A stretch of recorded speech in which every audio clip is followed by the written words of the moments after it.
Bonjour à toutes et à tous, vous écoutez Cinécast. Salut Thibaut. Salut Guillaume. Aujourd'hui on vous parle d'un film qui s'appelle Un pays qui se tient sage. Enfin un film, c'est plutôt un documentaire qui sort ce mercredi 7 octobre au cinéma, un documentaire de David Dufresne.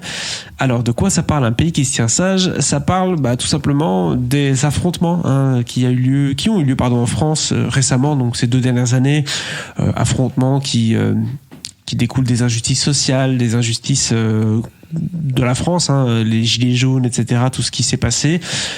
Énormément d'images du film, enfin, je pense presque l'intégralité, proviennent de justement ces conflits-là, prises par un GSM ou quoi que ce soit. Et tout ça est compilé pour avoir un propos du coup qu'on comprend et très à gauche, je suppose. Je propose qu'on s'écoute un extrait de la bande-annonce.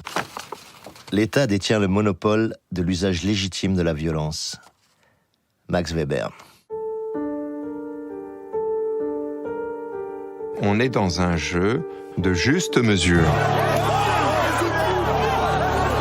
entre la violence et la légitimité de l'usage de cette violence. Dégagez ! Où sont ces valeurs partagées aujourd'hui quand cette économie n'obéit plus à des principes d'humanité élémentaires? Eh bien, nous ne sommes pas dans le même camp, madame. Ce système de maintien de l'ordre, ce dispositif de maintien de l'ordre sont foncièrement politiques. Qu'est-ce qui se passe quand l'un des protagonistes ne respecte plus son deal? Vous me laissez bosser! Je suis journaliste! Alors Thibaut, avec Un pays qui se tient sage, on a là un documentaire un peu choc qui était sélectionné pour la quinzaine des réalisateurs. Exactement. Choc, oui, quand même, évidemment, parce que forcément, quand tu décides d'aborder les violences policières, c'est que c'est pas joli. Et en fait, le choix de David Dufresne est plutôt malin, c'est-à-dire qu'il a décidé de... Enfin, il n'est pas exempt de tout reproche d'un point de vue philosophique, si je puis dire, mais je ne sais pas si on va rentrer vraiment dans ce débat-là, mais en tout cas, il a décidé de présenter les différentes violences policières qu'on a pu voir. Je pense que j'ai vu à peu près au moins les principaux moments que le film aborde, que je les avais déjà vus passer évidemment sur les réseaux sociaux à l'époque, etc. À la télévision ou autre. Tu vois Benalla le 1er mai, tu vois des mains explosées, enfin qui ont explosé à cause de grenades. Tu vois des gilets jaunes éborgnés, dont celui, je sais plus le nom, celui avec son chapeau, là, sa longue barbe, enfin voilà. Mais tu vois peut-être de Jérôme, je sais plus comment il s'appelle, enfin bref. Tu vois l'histoire du boxeur, là aussi, qui avait frappé les flics à main nue, enfin bref. Tu vois pas mal de moments de violence.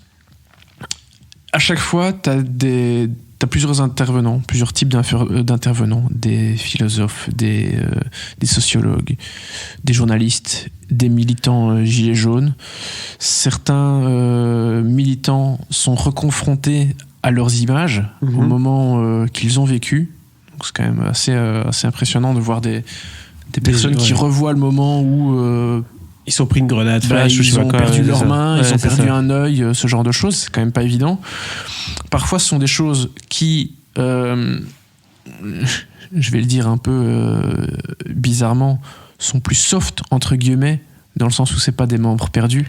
C'est quand même trash, parce que ce sont des gens qui se sont frappés au sol, par exemple, dans un McDo ou quelque chose comme ça. Tu vois des gens qui se font frapper par des policiers alors qu'ils sont déjà au sol, qui disent voilà, les mains en l'air, machin et tout. Ils se font frapper par des policiers. Et voilà, t'as plein de gens qui réagissent par rapport à tout cela. Quand je dis soft, on se comprend, c'est par rapport à des pertes de membres. Je comprends ce que tu veux dire, oui. Et donc, par exemple, t'as un représentant d'un syndicat policier qui réagit, en même temps qu'un journaliste, plutôt évidemment à gauche, qui a pas mal couvert toutes ces manifestations, et notamment la séquence dont je viens de parler au McDo, où tu as des gens qui sont au sol. Le représentant du syndicat policier, lui, va expliquer tout cela avec des arguments forcément de la police. Pourquoi, comment, machin.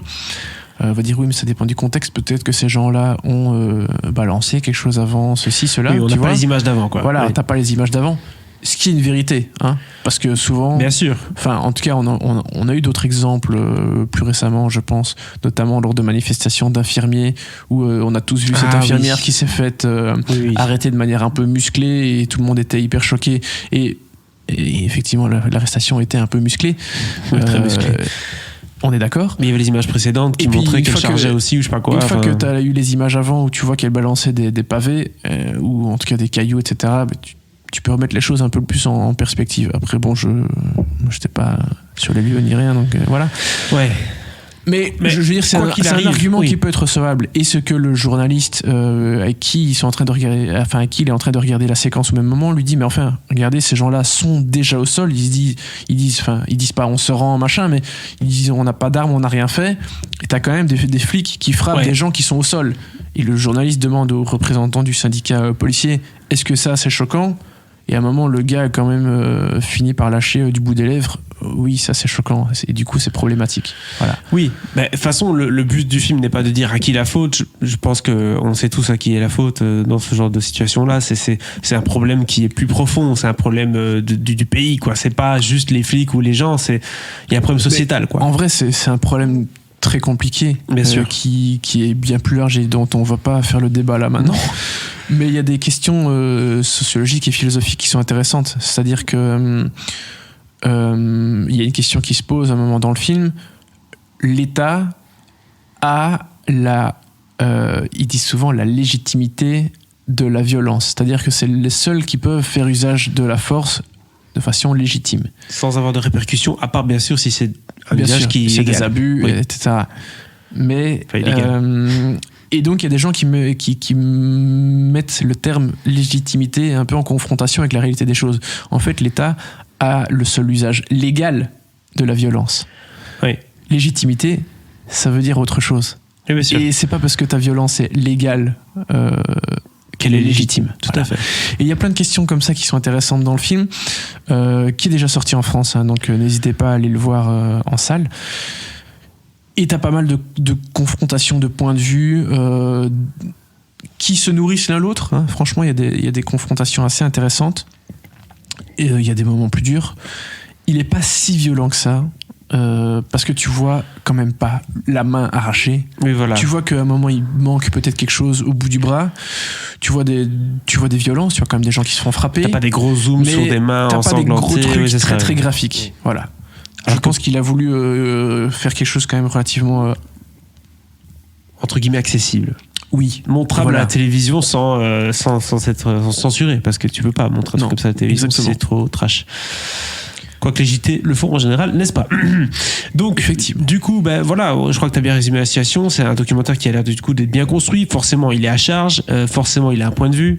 Donc, on parle du syndicat des flics qui vient un peu, mais voilà, je suppose qu'il n'y a pas beaucoup de réponses de la part de l'État français non plus. Bah bien sûr que non. La plupart, la ville de Paris, enfin le préfet de la ville de Paris, ils ont tous refusé nos demandes. Évidemment, et c'est ce qu'ils mettent à la fin du film. Bien sûr. On a contacté machin, on n'a pas eu de réponse. Manu n'est pas venu. Il y a plein de trucs comme ça. Okay. Et je pense que du côté plutôt policier État, il y a peut-être deux types qui sont dans le docu, et pour le reste voilà, donc forcément oui, c'est à charge contre les violences policières. Ce serait intéressant de voir n'empêche des réflexions philosophiques, sociétales, etc., qui sont posées dans le film et qui sont très intéressantes. Le film ne répond pas à tout. C'est impossible de répondre et de plier ce sujet en 1h30. Mais ça n'empêche qu'il y a des choses très intéressantes à y découvrir et à y pêcher. C'est clair, tout à fait. Puis c'est intéressant aussi de voir la problématique sur 1h30 plutôt que de la voir en 5 minutes au JT avec parfois des avis qui sont un peu mal placés, enfin, tu vois, des remarques politiques ou quoi. Mais là, c'est brut, c'est forcément à gauche, c'est forcément partisan, mais voilà. Le but, c'est pas de dire la gauche c'est bien. Je pense que le but, c'est de montrer qu'en fait, si on en arrive là, c'est qu'il y a une raison aussi. C'est pas uniquement parce qu'on n'est pas content, c'est parce qu'en face, ça répond mal aussi. Enfin, tu vois ce que je veux dire. Bref. Intéressant du coup, ce film, Un pays qui se tient sage. Du coup, c'est ce mercredi au cinéma et tu lui donnes un très bon 3 étoiles. Un très bon 3 étoiles.